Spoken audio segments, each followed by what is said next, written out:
हो हो हो हो हो हो हो तेव्हा किती चप्पळ आहे.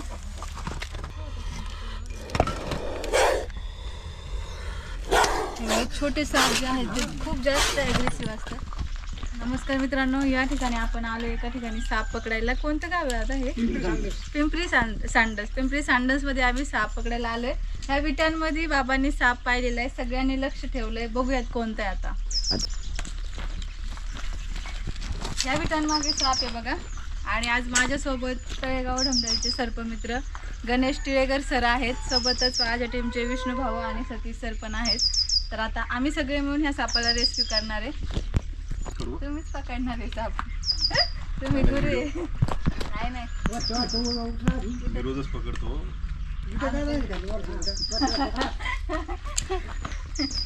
पण मी एकटा असतो ना असं मला म्हणायचं. तर आम्ही येताच आमची भेट झाली होती सरांशी.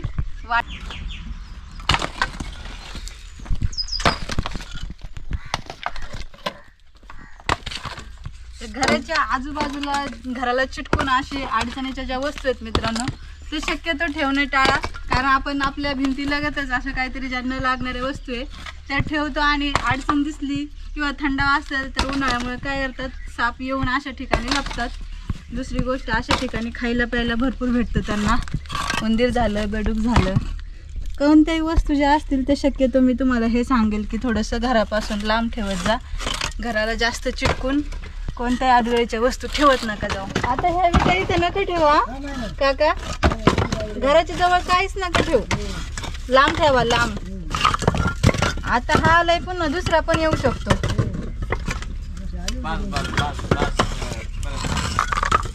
हा दिसलं साप दिसलं. तर साप दिसलेला आहे. आधीच बोलले होते पण काढतोय मोठा. अंदाज येतोच की नाग असतं आणि खरंच नाग आहे. नाग बघू शकता इथे तोंड आहे. बघतोय तो माझ्याकडे. आणि ज्यावेळेस खूप भीती जाणवली त्यावेळेस एकतर पळण्याचा प्रयत्न करणार, नाही तर जागची जागी फण काढून आपल्यावर अटॅक करण्याचा प्रयत्न करणार. मित्रांनो बघा आवाज आहे का त्याचा. बराच मोठा आहे.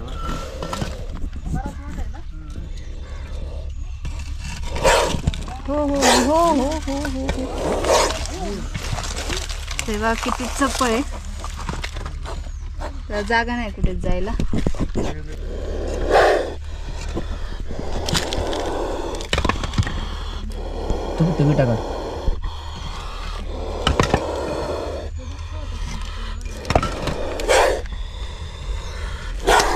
छोटे साप जे आहेत ते खूप जास्त ॲग्रेसिव्ह असतात. मोठ्या सापांच्या मानाने मोठे साप खूप जास्त पळापळ करतात छोटे साप. आणि उन्हाळ्यामध्ये तर खूपच जास्त ॲग्रेसिव्ह असतात ते साप. बघा किती अटॅक करतोय. मी फक्त त्याला इकडे पाठीमागे तो पळून चालला होता म्हणून पकडलाय. पण तरी पण काळजी घेऊनच मला ह्याला रेस्क्यू करावं लागणार. एकदम शांत, कुठल्याही प्रकारची घाई गडबड चालणार नाही. सतीश स्टिक द्या ना.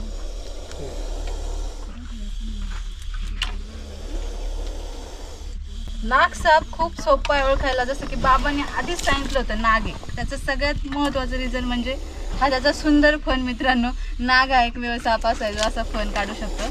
ह्याला काय करूयात, एकदम शांत पद्धतीने व्यवस्थित इथून बाहेर काढून आपण पॅक करून घेऊ.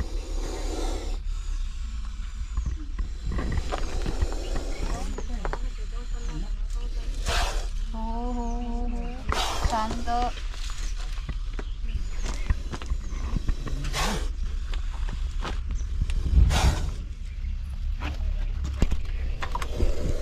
विदाऊट कुठल्याही प्रकारचं प्रशिक्षणाशिवाय कोणीही साप पकडण्याचा प्रयत्न करू नका मित्रांनो. काही साप जे आहेत ते खूप जास्त ॲग्रेसिव्ह असतात. तुमची एक चूक तुमच्या जीवावर बेतू शकते.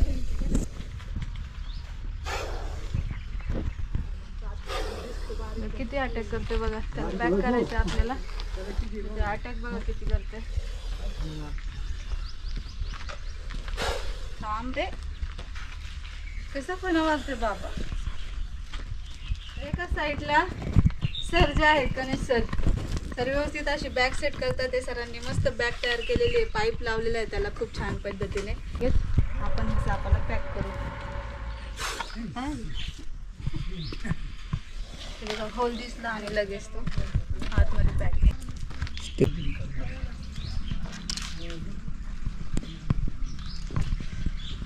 तर सेफ पद्धतीने आपलं आजचं जे रेस्क्यू आहे ते पूर्ण झालेलं आहे. आणि जर घराच्या आसपास घरामध्ये वगैरे साप असेल तरच फोन करा.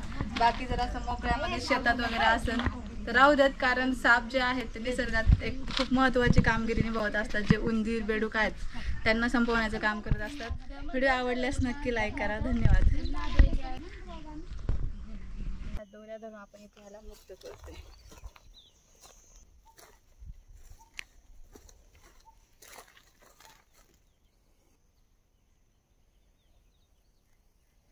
हे बघा आता गेला बघा तो निघून. इथे त्याला खायला छान पाणी आहे, फिरायला मस्त जागा आहे.